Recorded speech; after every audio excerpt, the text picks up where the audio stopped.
Hello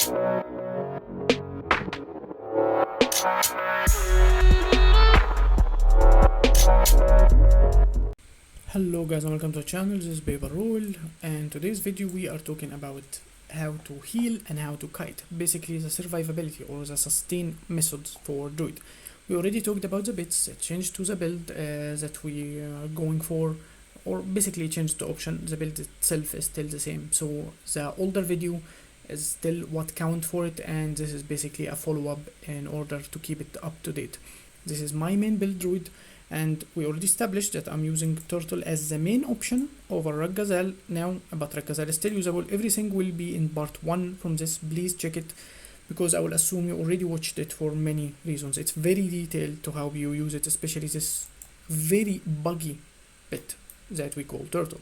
You can still use Ragazal, but it's a bit different method, but this is the way I go for. Feel free to change the bit or the healing skill, but I very argue at least against removing healing trap with trapper expertise as a trait.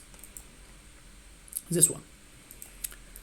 Other than that, nothing really changed about the build at all. We talked about the bits themselves and how to be aggressive, the CZ combo chains in general, and we will be going more in deep, especially the part with Celestia Avatar and all the healing. So first we need to think about what our healing sources are. So first let's talk about how we survive, or how you survive in, I don't know, Guild Wars 2 in general. The most efficient way to survive in Guild Wars is basically not be where the damage is. Basically be far away. This is the most efficient method in surviving all damage. Obviously, if your enemy is ranged and you are ranged too, that means the damage will still land. That's why we take, for example, a projectile barrier. That's why we move farther. We stand behind something. It's basically don't take the damage to begin with. I'm not talking about dodges, I'm talking about completely being out of the damage.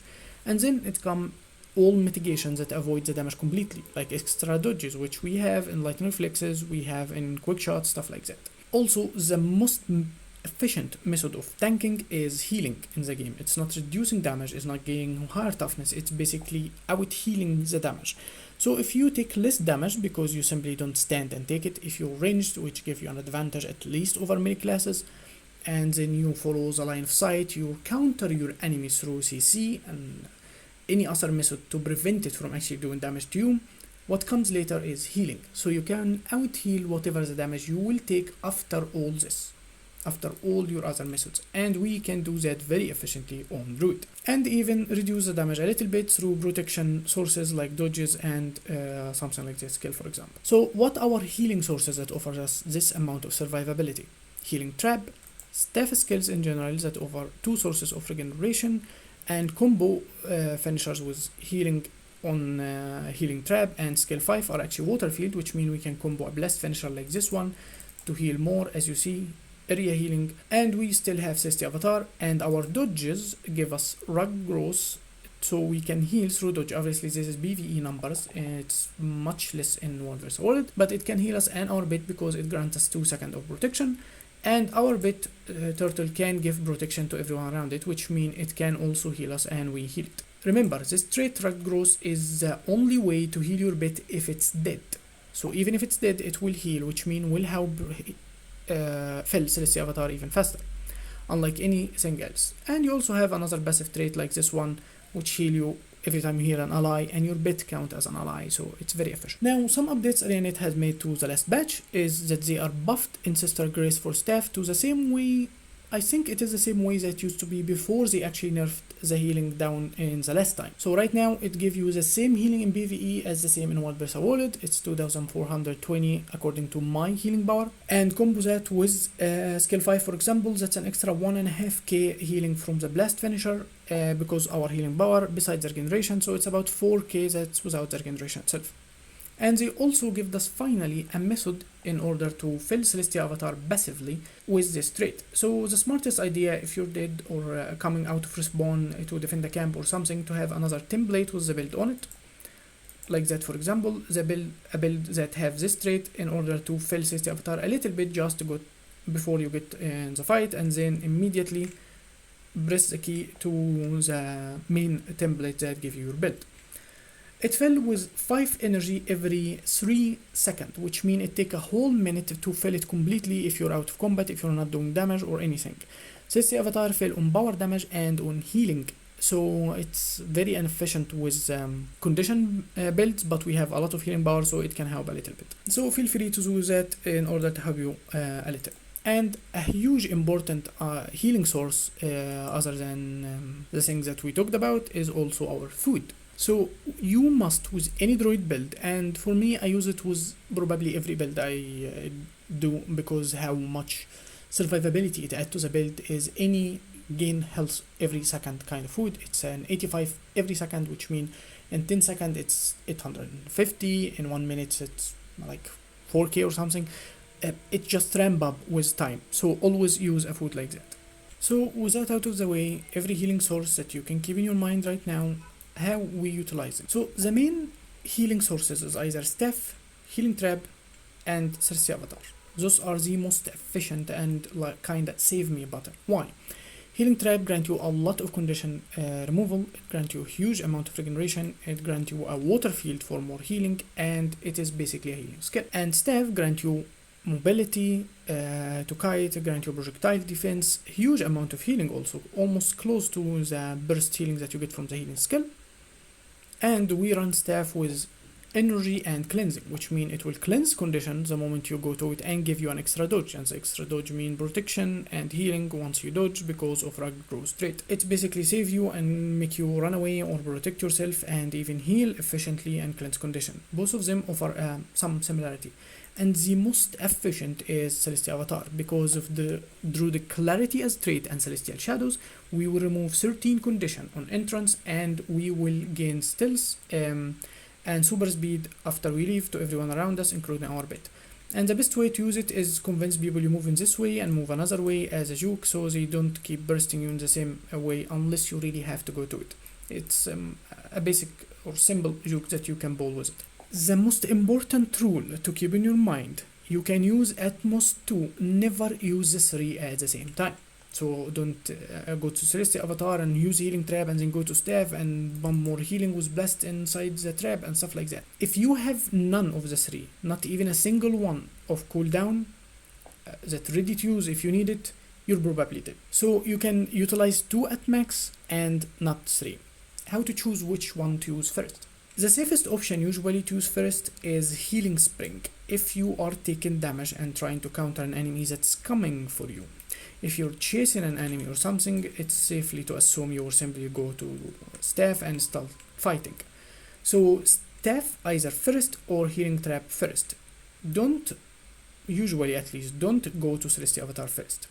If you have to choose in actual situations that you're healing yourself, you're not chasing or anything, always go for healing trap first, because it is a soft cleansing thing. It will cleanse every 2 seconds and give you healing, a little bit of healing, and it is a field. If you need more healing, you go to staff and use it if you got enough damage, and you can use the projectile field to even sustain yourself inside it and not leave. You can use your bed to protect you even more and still fight inside it. If you get bombarded with condition, if you can't stand in it anymore because of necroburst or marks or you're in outnumber situation, then you can go to Celestia Avatar, cleanse all condition and start kiting and juking and whatever you want to do.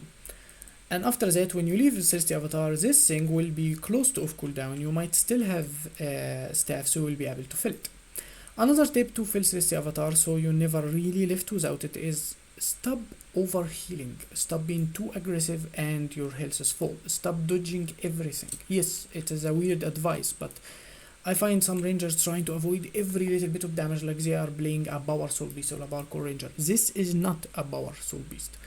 You need to take at least few hits in order to keep yourself not on full health, which means you can heal. Even your food will start healing you at this point, which means it will start filling Celestia Avatar.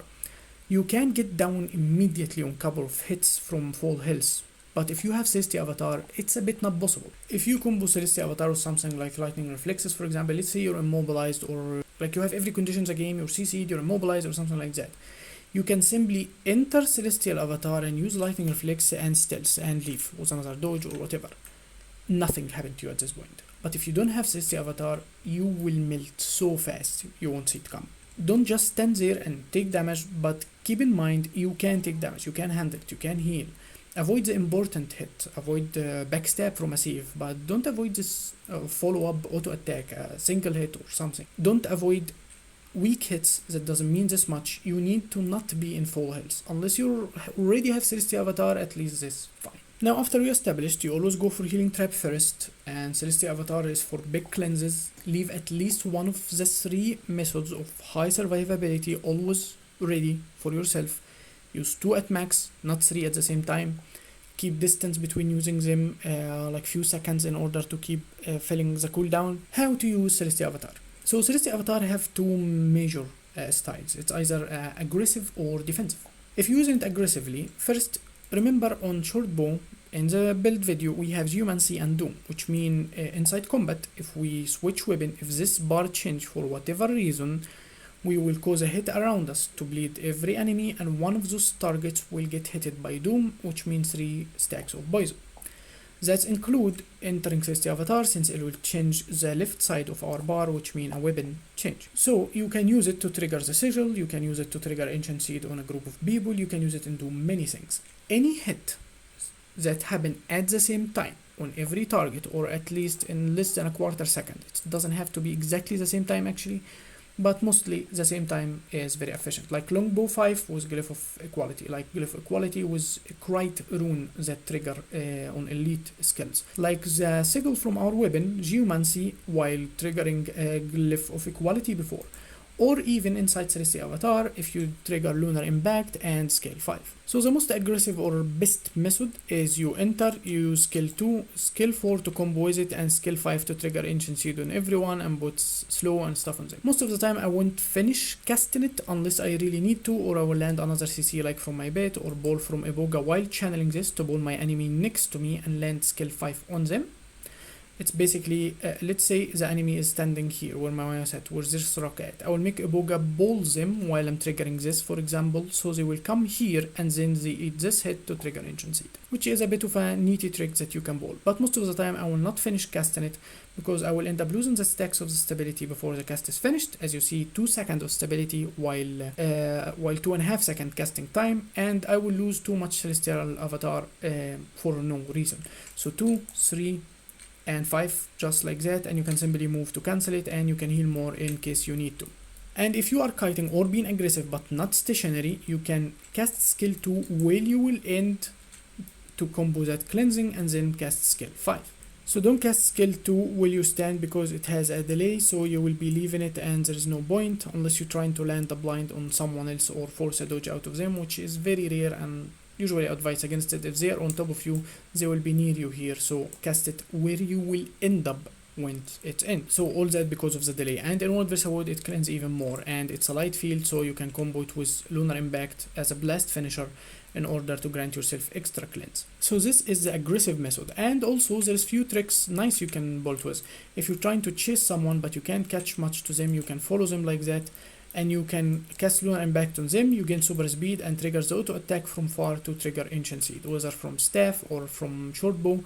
You can daze them from far by Lunar Impact, longer range than actually your short bow, so most of the time you'll find yourself bowl this trick on staff, but it is very efficient also and aggressive. Now for the defensive method, you will be kiting, use skill 2 where you will stand, use this one, you can combo another healing and kite to a different area or the same line if you have to, but change the line if you're really trying to avoid the enemy in a more efficient way, trying to stand behind something or anything like that. This is the method or normal method for healing.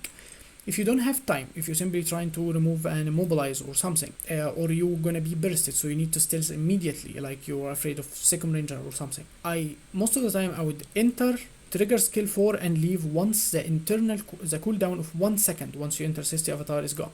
So as you see, once I enter Celestial Avatar, I can't leave immediately, I have to wait 1 second at least. And this second I will trigger skill 4, look at it again, and then the second is gone, so I immediately leave.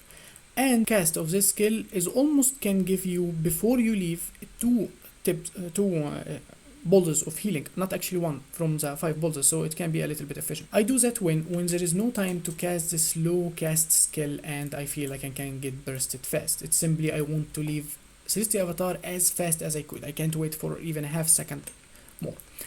And if you're feeling you're gonna be CC'd or that CC will end everything, you don't have a stun break, or you're fighting elementalist, so there will be shocking aura and stuff like that, you can enter Celestial Avatar while kiting, and once you enter, trigger skill 5 and leave immediately after 1 second. So you would get a stack of stability, so you avoid the CC completely. This is basically how you use Celestial Avatar.